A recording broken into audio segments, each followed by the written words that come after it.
Math फर्स्टचा second नंबरचा chapter आहे quadratic equations. सगळ्यात आधी क्वाड्रॅटिक इक्वेशन्स म्हणजे काय ते एकदा आपण समजून घेऊ. बघा, क्वाड्रॅटिक इक्वेशनचा स्टँडर्ड फॉर्म हा x square plus b x plus C असा असतो.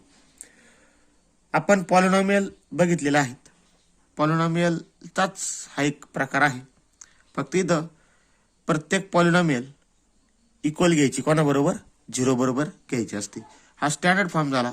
तर या क्वाड्रॅटिक इक्वेशन मध्ये एक महत्वाची गोष्ट म्हणजे यामध्ये जो व्हेरिएबल दिलेला असतो. बघा, व्हेरिएबल आपल्याला माहिती एखादं जे लेटर वापरलेलं आहे, एक्स असेल, वाय असेल, झेड असेल, एम असेल, त्या व्हेरिएबलची जी पॉवर असते, हायेस्ट इंडेक्स, इंडेक्स म्हणजेच पॉवर, ती किती असते?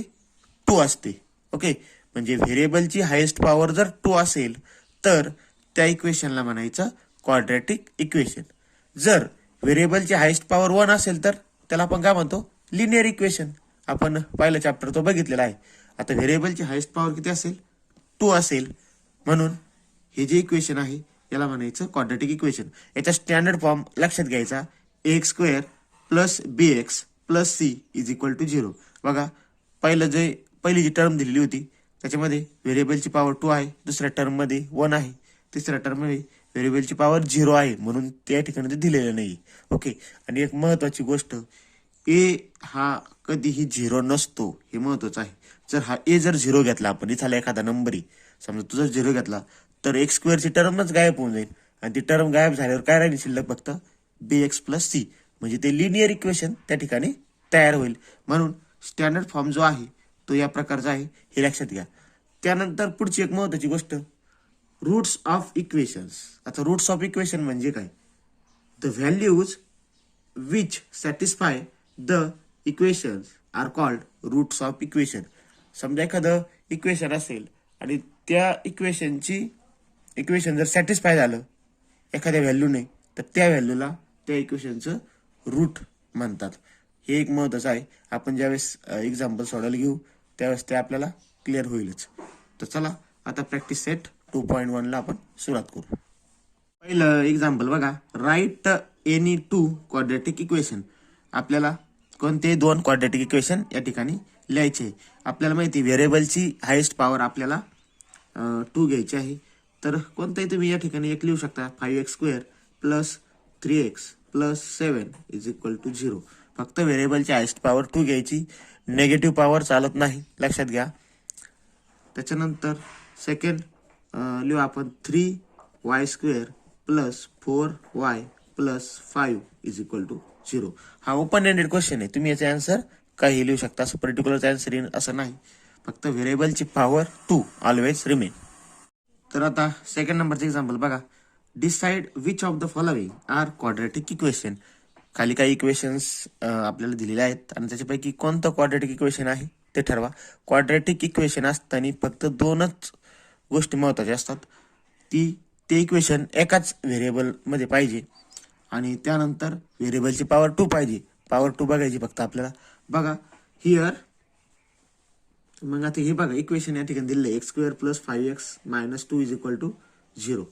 आता इथं जी व्हेरिएबलची पॉवर आहे ती किती दिलेली आहे? 2 दिलेली आहे, बरोबर. म्हणून आपण या ठिकाणी म्हणू शकतो here the highest index of variable x is 2, therefore it is a quadratic equation. It is a quadratic equation. फक्त व्हेरिएबलची पॉवर बघायची आणि आन्सर लिहून टाकायचं. सेकंड नंबर बघा, y square is equal to 5y minus 10. या ठिकाणी थोडं रिअरेंज करून घेऊ. हे जे राईट हँड साइड दिलेलं आहे ते सगळं आपण लेफ्ट हँड साइडला पाठवू. म्हणजे y स्क्वेअर मायनस 5y आणि मायनस 10 तिकडे गेलं प्लस 10 इज इक्वल टू 0. बघा, कोणतं एक्झाम्पल असेल त्यामध्ये सगळ्यात आधी जे क्वाड्रॅटिक इक्वेशन दिलेले आहे ते शक्यतो स्टँडर्ड फॉर्म मध्ये करून घ्यायचं, जेणेकरून आपल्याला ते एक्झाम्पल सोडवण्यासाठी ते सोपं जाते. तर इथं केलं बघा. आता व्हेरिएबल आपला वाय आहे, हायेस्ट पॉवर किती आहे 2 आहे बरोबर. मग काय म्हणणार आपण, here the highest index of variable y is 2. Variable y is 2. Therefore, it is a quadratic equation. It is a quadratic equation. 3 नंबरचं एक्झाम्पल बघा. y² plus 1/y is equal to 2. आता ऍक्च्युअली याला बघता आपल्याला काय वाटतं, इथं y ची पॉवर 2 आहे बरोबर, म्हणून हे क्वाड्रेटिक इक्वेशन आहे. परंतु याला आधी स्टँडर्ड फॉर्म मध्ये करून घ्या आणि मग नंतर आपण ठरवू आहे की नाही. तर सगळ्यात आधी दिलेला आपण एकदा लिहून घेऊ. ओके, हा जो y आहे तो डिनॉमिनेटरला आहे, तो कुठं पाहिजे, न्यूमरेटरला पाहिजे. त्यासाठी काय करावं लागेल, तर हे पूर्ण जे इक्वेशन दिलेलं आहे त्याला आपल्याला y ने मल्टिप्लाय करावं लागेल.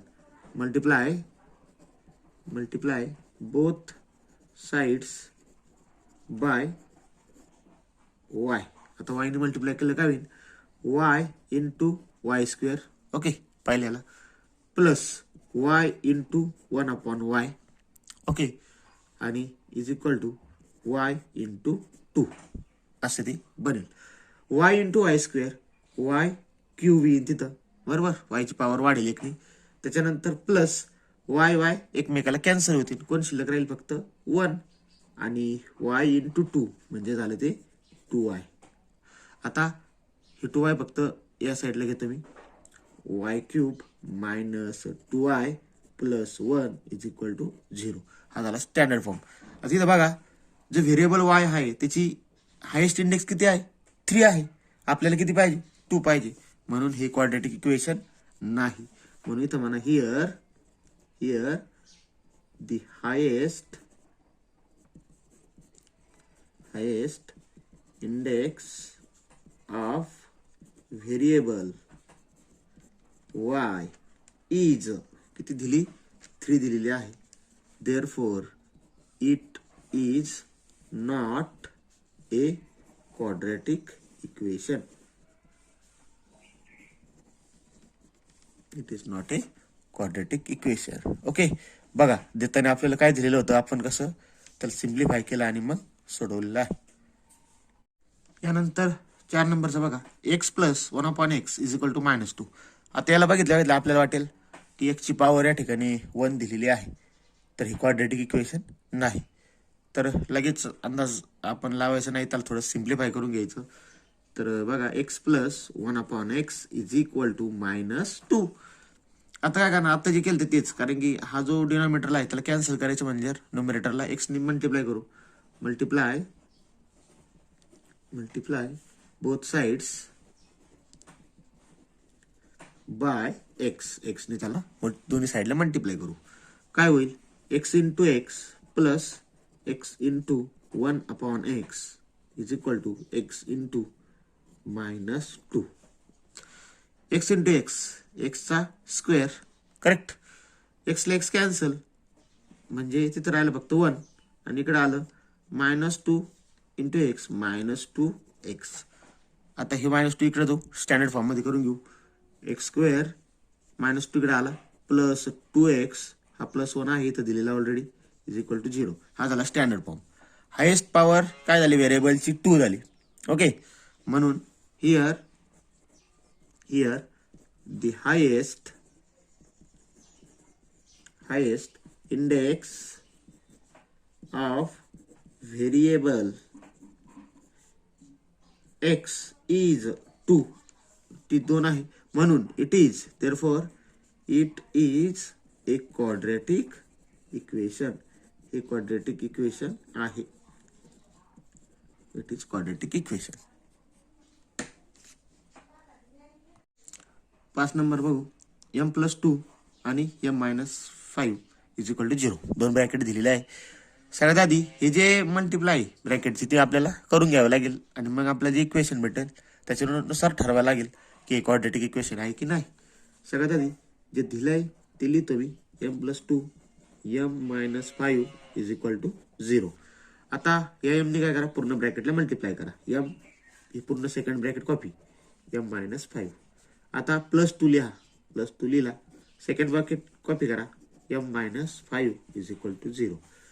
आता एमनी या ब्रॅकेटच्या आतमधले प्रत्येक टर्मला मल्टिप्लाय करा, m into m, m square, m into -5 -5 m plus 2 into m 2m minus 2 into 5 10 is equal to 0. यानंतर पुढं बघा, इथं -5m आहे, इथं +2m आहे. ओके, मायनस एकाला मायनस साईन एकाला प्लस साईन म्हणजे सबट्रॅक्शन होईल. 5 मधून 2 गेले 3, देअरफॉर एम स्क्वेअर आणि मोठ्या नंबरचा साईन 5 ला साईन मायनसचं म्हणजे -3m minus 10 is equal to 0. हे झालं आपलं याचा सिंपल फॉर्म. आता इथं काय व्हेरिएबलच्या highest power 2, here the highest इंडेक्सच्या तुम्ही पॉवर शब्द पण वापरू शकता, of variable m is 2, therefore it is a quadratic equation.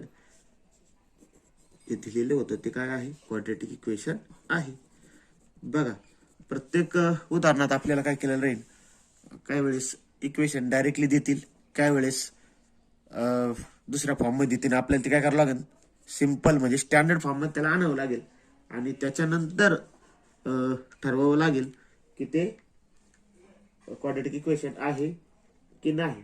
आता पुढचं जे दिलेलं आहे बघा, m³ plus 3m² minus 2 is equal to 3m³, बरोबर. आता इथं डायरेक्टली आपल्याला दिसतंय m ची पॉवर किती आहे, 3 आहे. म्हणजे आपण याला डायरेक्टली म्हणू पण शकतो का it is not quadratic equation. तरी पण आपण त्याला रिड्यूस स्टँडर्ड फॉर्म मध्ये आणण्याचा आपण त्याला प्रयत्न करू. तर बघा, m³ एका बाजूला घेतला इकडं, तर m³ minus 3m³ plus 3m² minus 2 is equal to 0. m³ minus 3m³ minus 2m³ plus 3m² minus 2 is equal to 0. मग हिअर the highest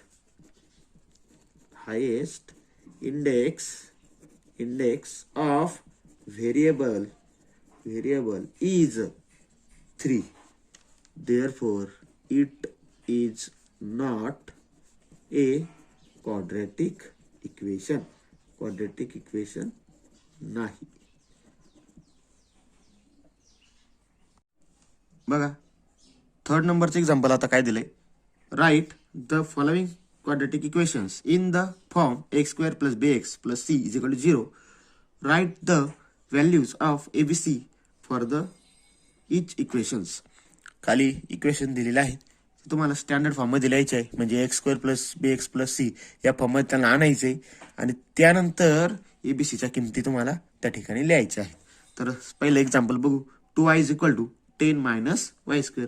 जे दिलंय कॉपी करा, 2y is equal to 10 minus y². फक्त एकच लक्षात ठेवायचं, सगळे व्हेरिएबल आणि नंबर्स एका बाजूला आणायचे. तर y² आपल्याला आधी पाहिजे फॉर्मनुसार, म्हणून तो आधी घेतो. म्हणजे -y² इकडे आल्यावर काय होईल, +y². ओके, त्याच्यानंतर 2y ऑलरेडी या बाजूला दिलेलाच आहे, म्हणून तो लिहितो पुढं +2y. आणि 10 इकडे आला, 10 ना साईन नाही म्हणजे प्लस साईन आहे, इकडे आला तर मायनस साईन होईल. -10 इज इक्वल टू 0. हा झाला आपला स्टँडर्ड फॉर्म. आता काय लिहायचं, एबीसीच्या किमती लिहायच्या. मग खाली म्हणायचं comparing with x² plus bx plus c is equal to 0. या स्टँडर्ड फॉर्म बरोबर कम्पेअर केलं तर काय झालं, compare with here a is equal to, A काय आला, ए म्हणजे x² चा कोएफिशियंट, म्हणजे इथं y² चा कोएफिशियंट कोण आहे, 1 दिलेला नाही तिथं म्हणजे 1. बी काय झाला, x चा कोएफिशियंट, इथं y चा कोएफिशियंट कोण आहे, +2 म्हणजे 2 घ्या. आणि सी कोण झाला, कॉन्स्टंट, इथं कॉन्स्टंट कोण आहे, 10 ने लिहायचा, तर 10 ला साईन कोणतं आहे, मायनसचं. So C is equal to -10. अशा प्रकारे तुम्हाला बघा जे इक्वेशन आहे ते स्टँडर्ड फॉर्म मध्ये आधी लिहावं लागेल आणि ती कम्पेअर दरवेळेस ही लाईन वापरायची आपण, कम्पेअर विथ आणि एबीसीच्या किमती त्या ठिकाणी लिहून टाकायच्या. सेकंड नंबरचं एक्झाम्पल बघा काय दिलंय, x minus one bracket square is equal to 2x plus 3. आता इथं ब्रॅकेटचा स्क्वेअर आहे बरोबर, आपल्याला एक फॉर्म्युला या ठिकाणी यूज करावा लागेल. बघा एक्सपान्शन फॉर्म्युला आहे A plus B bracket square is equal to A square plus twice A B plus B square, हा एक फॉर्म्युला आहे. आणि दुसरा एक आहे A minus B bracket square is equal to A square minus 2ab plus B square. Okay, हे दोन फॉर्म्युले आपल्याकडं आहेत, याला एक्सपान्शन फॉर्म्युला असं म्हणतात. या ठिकाणी एक्स मायनस वन आहे म्हणल्यानंतर आपल्याला सेकंड नंबरचा फॉर्म्युला त्या ठिकाणी अप्लाय करावा लागेल. बघा ए ची किंमत आपण एक्स घेऊ, ए ची किंमत एक्स घेऊ आणि बी ची किंमत त्या ठिकाणी 1 घेऊ, म्हणजे minus one bracket square. Okay, X minus one, A ची किंमत एक्स, बी ची किंमत 1. फॉर्म्युला अप्लाय करा.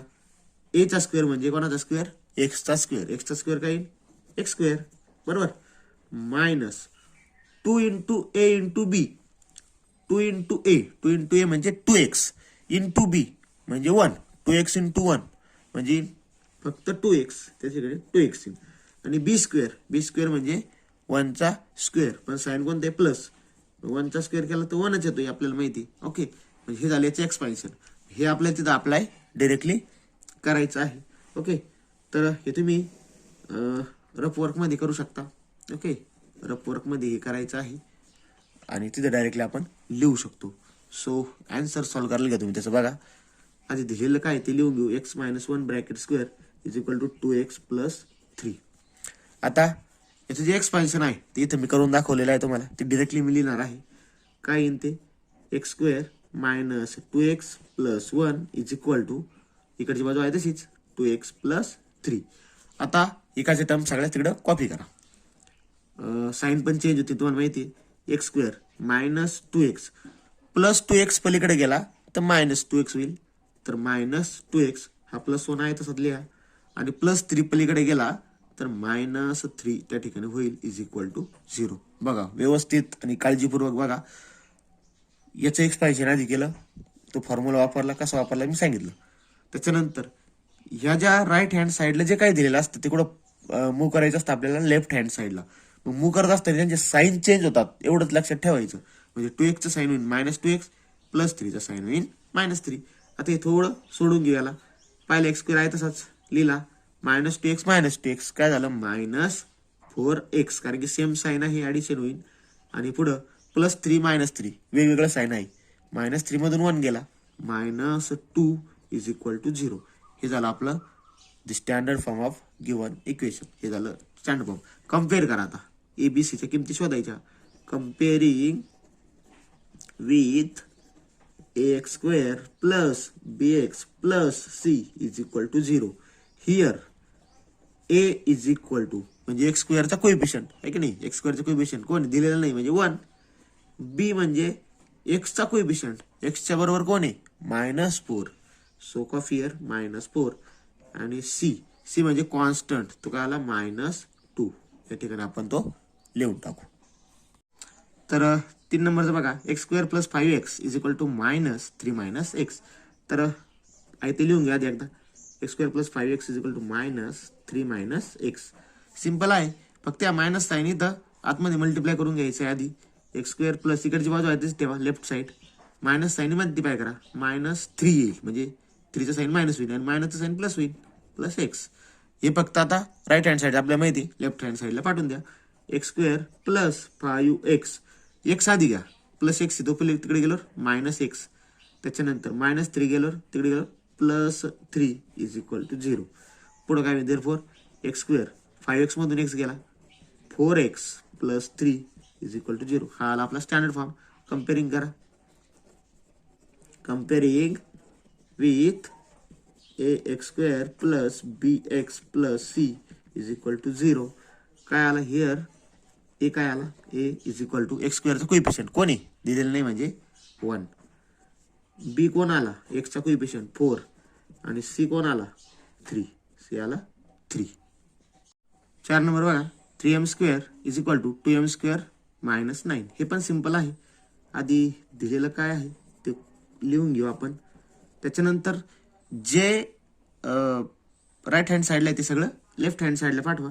3m square minus 2m square plus minus 9 झाला plus 9 is equal to 0.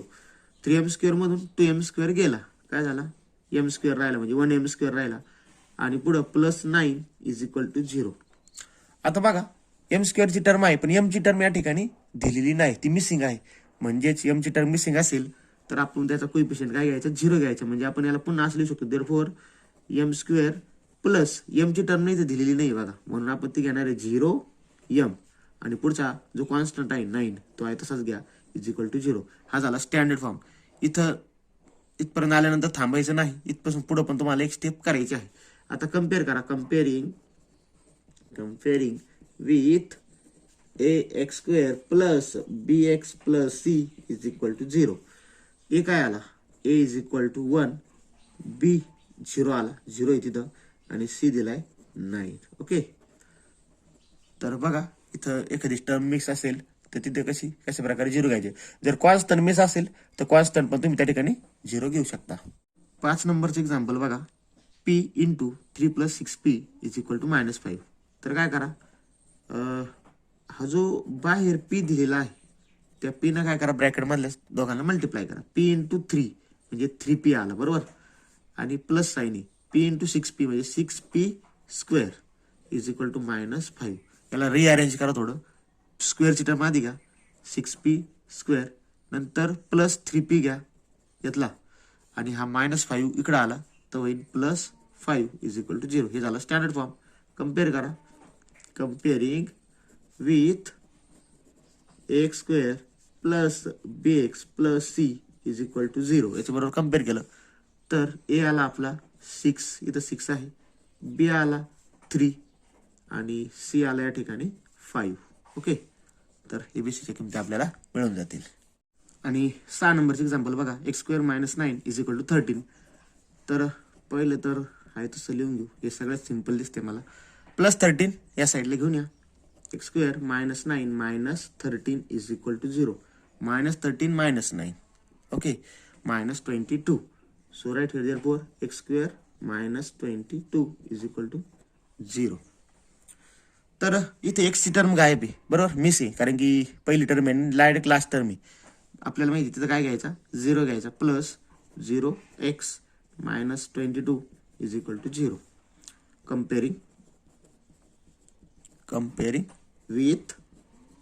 comparing with x square plus bx plus c is equal to 0.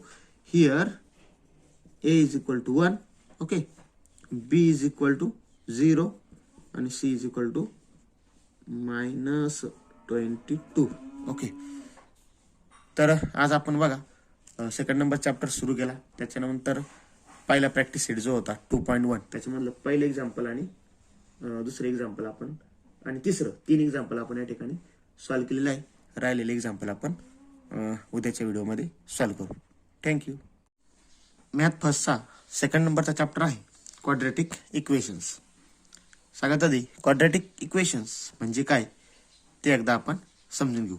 बघा, quadratic इक्वेशनचा standard form हा x square plus bx plus c असा असतो. आपण polynomial बघितलेला आहे. पॉलिनॉमियलचाच हा एक प्रकार आहे, फक्त इथं प्रत्येक पॉलिनॉमियल इक्वल घ्यायची कोणाबरोबर 0 बरोबर घ्यायची असते. हा स्टँडर्ड फॉर्म झाला.